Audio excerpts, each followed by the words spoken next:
असम के घने जंगल में हर प्रजाति के पशु पक्षी रहा करते थे। इसी जंगल में एक ऊंट भी रहा करता था। इस ऊंट का रंग बिल्कुल दूध की तरह सफेद था। अपनी सफेद रंगत के कारण ऊंट दूसरे ऊंटों से अपने आप को ज्यादा बेहतर समझता था। वो अपनी सफेद रंगत पर काफी घमंड किया करता था और किसी भी जानवर से सीधे मुंह बात नहीं करता था। जब कोई दूसरा ऊंट उससे बात करने लगता तो वो कहता, मैं तुम लोगों को कितनी बार बोल चुका हूँ कि मेरा और तुम्हारा कोई मेल नहीं है। मैं सफेद रंगत वाला सुंदर ऊंट हूँ और तुम गोबर जैसे रंग वाले सड़ियल ऊंट हो। जाओ, मेरे पास खड़े मत रहो। अरे भैया, सफेद रंग होने से तुम्हारी प्रजाति थोड़ी ना बदल गई है। वो तो फिर भी तुम ऊंट ही ना। चलो आओ मेरे साथ, नदी किनारे बेल पर लगे खीरे खाने चलते हैं। लगता है तू ऐसे यहाँ से नहीं जाएगा। ये ले। और फिर सफेद ऊंट दूसरे ऊंट को एक जोर की लात मारकर वहाँ से भगा देता है। सफेद ऊंट रात के समय अपनी बिरादरी के ऊंटों के साथ उनके झुंड में भी नहीं रहता था। वो ऊंटों के झुंड से हटकर बैठता था और वहीं पर सो जाता था। इसी जंगल में एक हिरन भी रहता था। हिरन के शरीर से हर समय विचित्र सी मनमोहक गंध फूटती रहती थी। इसलिए जंगलवासी इस हिरन को कस्तूरी हिरन कहा करते थे। ये कस्तूरी हिरन बहुत तेज धावक था। दौड़ने में चीते को भी मात दे दिया करता था। एक दिन की बात है, दोपहर के समय ऊंट एक पेड़ की छांव में सुस्ताने के लिए बैठता है और जुगाली करने लगता है। जुगाली करने से ऊंट के मुंह में बहुत सारे झाग बन जाते हैं, जो कि उसके मुंह से बाहर आने लगते हैं। तभी वहाँ एक चूहा आ जाता है। चूहा ऊंट का मुंह झाग से सना देखकर उस पर हंसने लगता है। चूहे को अपने ऊपर हंसता हुआ देखकर सफेद ऊंट गुस्से से तिलमिलाकर कहता है, अरे ओ बदबूदार गंदे चूहे, तू मुझे देखकर हंस क्यों रहा है? भाग जा यहाँ से, नहीं तो मैं तेरे दांत तोड़ दूंगा। ऊंट भैया, तुम दोपहर के समय कॉलगेट क्यों कर रहे हो? तुम्हारा सारा मुंह झाग से सना हुआ है। बस यही देखकर मेरी हंसी छूट रही है। तुम्हारी बात मुझे सुनाई नहीं दी। ए चूहे, जरा मेरे कान के पास आकर बोल, क्या बोल रहा है? ऊंट अपना मुंह जमीन पर टिका देता है। जैसे ही चूहा ऊंट के मुंह के पास आता है, ऊंट लपक कर अपने मुंह से चूहे को दबोच लेता है और चूहे को उछालकर दूर फेंक देता है। फिर जोर से हंसकर कहता है, पहले तू मुझ पर हंस रहा था, अब मैं तुझ पर हंस रहा हूँ। तेरा मेरा हिसाब बराबर हो गया। चूहे को ऊंट की इस हरकत पर बहुत गुस्सा आया। अरे ओ नकचड़े घमंडी ऊंट, सुन ले अच्छी तरह से, मैं तुझे तेरी इस शरारत का सबक जरूर सिखाऊंगा। हाँ। चूहा वहाँ से चल पड़ा और कस्तूरी हिरन के पास पहुँचा और कहने लगा, भैया कस्तूरी हिरन, देखो ना, वो सफेद ऊंट है ना, बड़ा ही नकचड़ा है। किसी से भी सीधे मुंह बात तक नहीं करता, सबसे बदतमीजी करता है। क्या तुम किसी तरह उसका घमंड तोड़ सकते हो? चूहे भैया, क्या हुआ? क्या तुम्हारे साथ भी सफेद ऊंट ने कोई बदतमीजी की है? हाँ भैया, आज उसने मेरे साथ भी बड़ी बदतमीजी की है। और फिर चूहा हिरन को सारी बात विस्तार से बता देता है। उस पर चूहा कहता है, मुझे पूरा विश्वास है कस्तूरी हिरन कि तुम ही अपनी योग्यता से सफेद ऊंट का दिमाग ठीक कर सकते हो। ठीक है चूहे, मैं सोचता हूँ कि मैं किस तरह सफेद ऊंट का घमंड तोड़ सकता हूँ। उसके बाद कई दिन बीत गए और फिर एक दिन की बात है, जब सफेद ऊंट तालाब पर पानी पी रहा होता है तो वहाँ पर हिरन आ जाता है और ऊंट के बराबर में खड़ा होकर पानी पीने लगता है।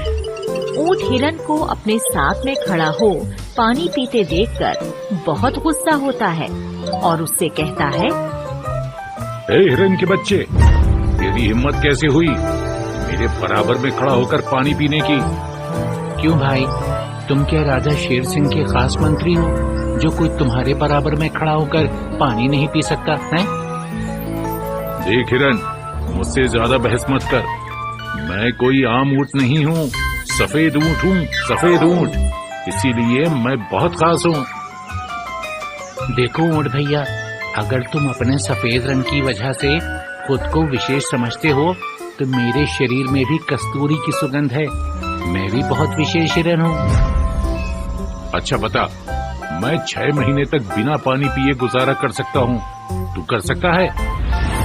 मैं 10 फीट ऊंची छलांग लगा सकता हूँ, तुम लगा सकते हो?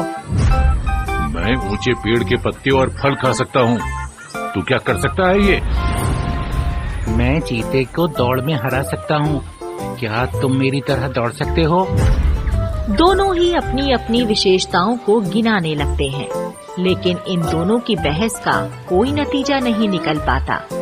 दोनों ही अपने आप को एक दूसरे से अच्छा साबित करना चाहते थे। हिरन कहता है, देखो ऊंट भाई, मुझ में तुमसे बेहतर और ज्यादा विशेषताएं हैं, इसलिए मैं तुम्हारे साथ खड़ा होकर पानी पीने का हक रखता हूँ। ओए बकवास बंद कर, तू मेरी बराबरी कभी नहीं कर सकता। देखो ऊंट भाई, तुम्हें अपने ऊपर कुछ ज्यादा ही घमंड हो रहा है। ऐसा करते हैं, महाराजा शेर सिंह के पास चलते हैं और उनसे फैसला कराते हैं कि हम दोनों में से कौन ज्यादा विशेष है। हाँ, ठीक है, चलो चलते हैं शेर महाराज के पास। ऊंट और हिरन दोनों शेर महाराजा के पास जाने के लिए चल पड़ते हैं और कुछ ही देर बाद शेर की गुफा के बाहर पहुंच जाते हैं। शेर सिंह उन दोनों को देखकर कहता है, क्या बात है, तुम दोनों यहाँ मेरे पास किस लिए आए हो? महाराज, हम दोनों को आपसे अपना एक फैसला करवाना है। कैसा फैसला कराना चाहते हो तुम? दोनों अपनी अपनी विशेषताएं शेर सिंह को बताकर अपने आप को एक दूसरे से अधिक विशेष होने का दावा करते हैं। तो शेर कहता है, देखो, इस तरह से तुम दोनों का फैसला होने वाला नहीं है। मैं तुम दोनों के बीच एक मुकाबला करवाऊंगा। जो उस मुकाबले में जीतेगा वही इस जंगल का विशेष जानवर कहलाएगा। बताइए महाराज, हमें क्या करना होगा? तुम दोनों को पहाड़ी वाली झील के उस पार जाकर चंदन के पेड़ की कुछ पत्तियां तोड़कर मेरे पास लानी है। दोनों में से जो भी सबसे पहले मेरे पास लौटेगा वो ही विजेता कहलाएगा। हिरन और ऊंट दोनों झील की ओर चल पड़ते हैं। दोनों ही दौड़ते हुए झील पर पहुंचते हैं। हिरन ऊंट से तेज दौड़ने के कारण झील पर पहले पहुंच जाता है और जैसे ही वो झील को पार करने के लिए पानी में उतरता है, तभी वहाँ पर एक बहुत बड़ा मगरमच्छ आकर हिरन पर झपटता है। लेकिन फुर्तीला हिरन तुरंत छलांग भरकर पानी से किनारे पर कूद जाता है। तभी ऊंट भी वहाँ आ जाता है और किनारे पर खड़े हिरन से कहता है, क्यों भाई हिरन, क्या हुआ? तूने झील पार क्यों नहीं की? अरे ऊंट भैया, झील के अंदर ना बहुत विशाल मगरमच्छ है।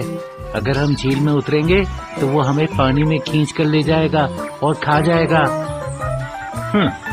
अरे कोई मगरमच्छ नहीं है झील में। मुझे तो कोई मगरमच्छ नजर नहीं आ रहा। तू मुझे उस पार जाने से रोकने के लिए मगरमच्छ के नाम पर मुझे डरा रहा है। अरे नहीं नहीं ऊंट भैया, मैं झूठ नहीं बोल रहा। झील में सचमुच एक मगरमच्छ है। अरे तू अपनी बकवास बंद कर, मैं तो उस पार जरूर जाऊंगा। और ये कहकर ऊंट पानी में उतर जाता है। तभी वहाँ मगरमच्छ आ जाता है और ऊंट का पाँव पकड़कर उसको गिराने की कोशिश करने लगता है। ऊंट मदद के लिए पुकारने लगता है, अरे बचाओ, अरे बचाओ, कोई मुझे इस मगरमच्छ से बचाओ। हिरन भैया, हिरन भैया, कुछ तो करो, मेरी जान बचाओ, मेरी जान बचाओ। हिरन ऊंट की जान बचाने का कुछ उपाय सोचने लगता है। तभी उसे पेड़ पर बैठा हुआ बंदरों का एक झुंड नजर आता है। हिरन बंदरों के पास जाकर उनसे से मदद मांगता है। अरे भाइयों, मेरा साथी सफेद ऊंट खतरे में है। आप लोग उसकी जान बचाने के लिए कुछ कीजिए ना। अरे वो सफेद ऊंट, अरे वो तो बड़ा नचड़ा है, अपने आप को लाट सब समझता है, किसी से भी सीधे मुंह बात तक नहीं करता। हम उसकी मदद क्यों करें? अरे ऐसा मत बोलो बंदर भाई, नचड़ा ऊंट ही तो है, आप तो नहीं हो ना। किसी मुसीबत में फंसे हुए की मदद करना भलाई का काम होता है। बंदर हिरन के समझाने पर ऊंट की मदद करने के लिए तैयार हो जाते हैं। सारे बंदर एक एक पत्थर उठाकर हिरन के साथ झील पर आते हैं और मगरमच्छ को पत्थर फेंक फेंक कर मारते हैं। पत्थरों की चोट से बौखलाकर मगरमच्छ ऊंट की टांग छोड़कर पानी में डुबकी लगा जाता है और ऊंट फौरन झील से बाहर निकल आता है। हिरन कहता है, ऊंट भाई, देखा तुमने, आज तुम्हारी जान इन साधारण से बंदरों ने ही बचाई है और तुम हो के सिर्फ अपनी सफेद रंगत के कारण दूसरे जानवरों को तुच्छ समझते हो। हाँ मेरे भाई, आज मुझे अपनी भूल का एहसास हो गया है। सचमुच मैं ही आज तक गलती पर था। मैं खुद को विशेष और दूसरों को तुच्छ समझता था। आज के बाद मैं ऐसी गलती कभी नहीं करूंगा। सभी जानवरों से दोस्ती बनाकर रखूंगा। ऊंट को अपनी गलती का एहसास हो जाता है और वो सुधर जाता है। उस दिन के बाद से ऊंट ने फिर कभी किसी जानवर को अपने से तुच्छ नहीं समझा। अब सफेद ऊंट हर जानवर के साथ अच्छा सलूक करता और सबके साथ प्रेम पूर्वक मिलजुल कर रहता। ऐसी और वीडियो के लिए सब्सक्राइब करें।